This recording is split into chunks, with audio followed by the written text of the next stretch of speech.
오늘의 10분 말씀 나눔입니다. 시편 13편입니다. 오늘은 시편 저자가 답이 없고 끝이 안 보이는 어려움 가운데 하나님께 탄식하고 그 탄식을 다시 한번 하나님의 약속의 말씀을 붙들고 견디는 내용입니다. 여러분들 혹시 지금 상황이 답이 안 보이고 끝이 안 보이는 어려운 상황이신가요?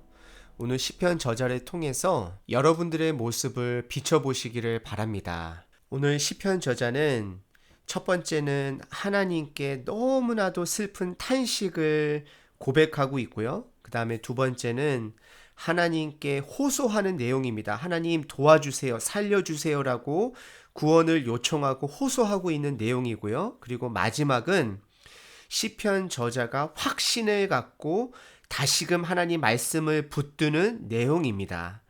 일단 1절부터 2절을 보시게 되면 이 짧은 1절과 2절 사이에 여호와여 어느 때까지일까 라는 구절이 4번 나오는 것을 보게 됩니다. 여호와여 어느 때까지나이까 나를 영원히 잊으시나이까 주의 얼굴을 나에게서 어느 때까지 숨기시겠나이까 나의 영혼이 번민하고 종일토록 마음에 근심하기를 어느 때까지 하오며 내 원수가 나를 치며 자랑하기를 어느 때까지 하리이까. 시인은 많이 지쳤습니다. 견딜 만큼 견뎠다라고 하나님께 호소하고 있습니다. 시인은 하나님의 임재, 하나님이 함께 하시다라는 것을 느끼지 못한다라고 주의 얼굴을 나에게서 어느 때까지 숨기시겠나이까라고 표현하는 것을 보게 되고요.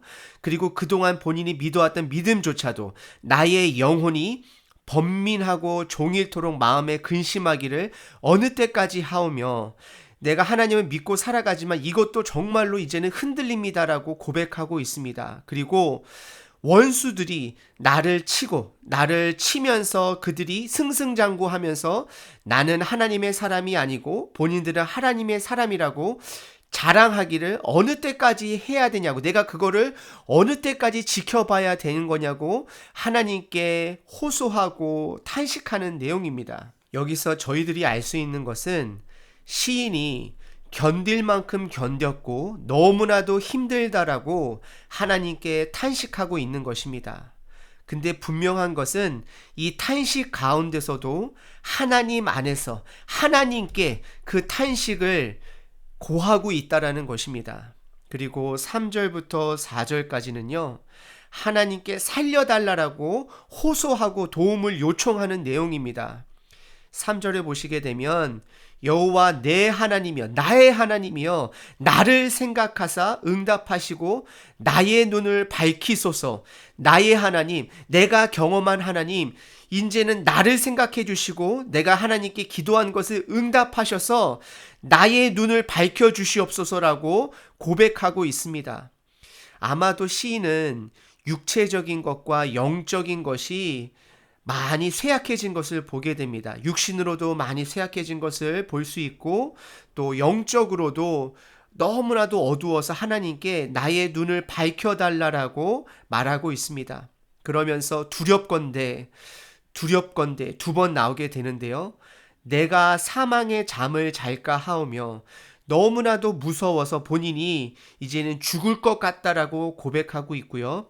또 두렵건대 나의 원수가 이르기를 내가 그를 이겼다 할까 하오며 하나님, 나는 하나님 편을 서서 하나님 말씀대로 살아왔는데 혹시 이 원수들이 착각하여서 그들이 이겼다라고 고백할까봐 저는 그것이 너무나도 두렵습니다라고 하나님께 고백하고 있습니다. 시인은요, 하나님께 살려달라고 목소리 높여서 요청하고 있는 것입니다. 하나님 살려주세요. 제가 너무나도 두렵습니다. 제가 죽을까봐 두렵습니다. 그리고 내가 죽었을 때에 이 원수들이 본인들이 이겼다 할까봐 두렵고 내가 또한 흔들릴 때에 내가 약해졌을 때에 이들이 그것을 보고 기뻐할까봐 하나님 두렵습니다라고 하나님께 도움을 간청하고 있습니다.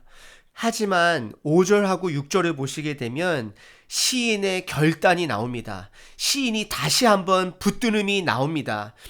이 5절과 6절의 삶이 저와 여러분들의 삶이 되시기를 바랍니다. 5절에 보시면 나는 오직 주의 사랑을 헤세드라는 단어인데요. 의지하였사오니 여러분들 한번 시간 되시면 헤세드라는 단어를 한번 공부해 보시기를 바랍니다. 이것이 한글 성경에는 사랑으로 표현했지만 사랑으로 표현하기에는 참 부족한 단어입니다. 하나님의 신실한 약속이란 뜻도 포함되어 있고요. 그리고 받을 자격이 없는 사람에게 주어지는 뜻도 담겨 있고요. 그리고 이것이 머무는 사랑이 아니라 또 다시 흘러가는 사랑으로서 하나님의 임재하심이 계속해서 이 헤세드, 사랑을 통해서 힘을 내는 것을 볼 수 있습니다. 다시 한번 붙드는 것을 볼 수 있습니다. 다시 한번 확신하는 것을 볼 수 있습니다. 주의 사랑을 의지하였사오니, 주의 헤세드를 의지하였사오니, 주의 약속을 붙들었사오니 나의 마음은 주의 구원으로 기뻐한다라고, 그리고 하나님을 여호와를 찬송한다라고 시인 저자가 고백하고 있습니다. 사실은 이 시인 저자가요, 정말로 기뻐하고 찬송해서 그러한 고백한 것이 아니라 너무나도 힘들기 때문에 하나님의 약속을 붙들고 다시금 내 힘이 아닌 하나님의 말씀의 힘으로 다시금 시작해보고 다시금 포기하지 않겠다라는 결단의 내용입니다. 저희들 주변에는 믿음이 있던 없던 위로할 수 없는 상황이 있습니다. 위로하기에는 너무나도 그 상황이 암담하고 너무나도 힘든 상황일 때가 있습니다. 때로는 오히려 위로하는 것이 너무나도 죄송스러울 정도로 위로할 수 없는 상황들이 있습니다. 하지만 여러분들, 혹시 여러분들이 지금 그런 상황에 계시다라면 그러더라도 우리 하나님을 붙드셔야 됩니다. 오늘 이 시인이 정말로 내가 어느 때까지 하나님 견뎌야 됩니까? 어느 때까지 내가 하나님을 찾아야 되고 어느 때까지 하나님께 붙들어야 됩니까? 라고 고백하는 이 시인, 이제는 사는 것이 두렵다라고, 내가 죽을까봐 두렵고 나름대로 올바르게 살아가고 있는데 내 길이 틀렸다라고 그렇게 말하는 원수들이 승승장구하고 기뻐할까봐 하나님 두렵습니다라고 이 고백한 이 시인 저자가요, 결국의 끝에 붙드는 것은 나는 오직 주의 사랑 헤세드를 의지하였사오니 하나님의 약속의 말씀을 붙들었사오니라는 고백을 보시게 됩니다. 오늘 이 시인은 하나님 어느 때까지입니까? 하나님 어디 계십니까? 라고 탄식할 때도 하나님 앞에서 탄식했다라는 것을 여러분들 기억하셔야 됩니다. 그리고 그 호소할 때도 하나님을 향하여 하나님 나를 생각해 주세요. 나의 하나님 나에게 응답하여 주세요. 내 눈을 밝혀 주시옵소서라고 하나님께 탄식하고 요청한 것을 보게 됩니다. 여러분들, 저희들이 절망적인 상황에서 하나님을 기억하고 하나님을 붙들어야 되는 것이 맞습니다. 하지만 저희들이 실질적으로 그런 상황이 오게 되면 탄식도 호소도 그리고 확신도 하나님 안에서가 아닌 세상 안에서 할 때가 있습니다. 때로는 술로, 때로는 다른 것들로 할 때가 많습니다. 여러분들, 혹시 지금 약간 건강한 상태시라면 여러분들 삶 가운데서는 업앤다운이 있습니다. 우리들 삶 가운데서는 어려움도 있고 기쁨도 있습니다. 하지만 어려울 때에 저희들이 이겨내려면 지금서부터 하나님을 붙드는 습관이 있어야 합니다. 여러분들 평상적인 삶 가운데 하나님을 붙드는 습관이 있어야 됩니다. 저는 개인적으로 이 시편 저자가 이렇게 어려웠을 때에 하나님을 붙들 수 있었던 것은 이 시편 저자가 날마다 하나님을 붙드는 습관이 있었기 때문입니다. 여러분들 건강하시다라면 지금서부터 매일 날마다 하나님을 붙드는 습관이 여러분들의 삶이 되기를 바랍니다. 습관이 쌓이다 보면 그것이 삶이 됩니다. 그러다 보면 어려움이 온다 할지라도 그 삶으로 이겨낼 수 있습니다.